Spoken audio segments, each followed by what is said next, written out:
ஒரு தேர்தல் தோல்விக்கு இன்றைக்கு பல கட்சிகள் காணாமல் போயிருக்கிறது.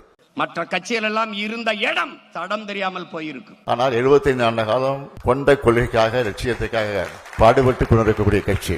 ஆனால் கொண்ட உறுதி லட்சிய சுமை தொடர்ந்து தொடர்ந்து தொடர்ந்து அடுத்து அடுத்து தனித்து தனித்து நின்று எவரோடும் சமரசம் இல்லை.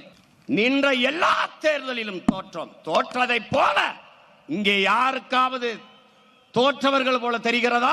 இன்றைக்கு சோசியல் மீடியாக்களை பார்க்கிற போது ஒரு காலத்தில் நாம் தொடக்கத்தை பார்த்தோம். கோட்டு போட்டு தந்தாரு, டிஃபன் எடுத்து கையில் எடுத்து தந்தாரு, வாட்ச் கட்டி தந்தாரு, செஸ் விளையாடினாரு. இன்னைக்கு கோட்டு போடல, பட்டு சட்டை வேசி விட்டு வந்தாரு. இதெல்லாம் இன்றைக்கு செய்திகளாக வந்து கொண்டிருக்கிறது.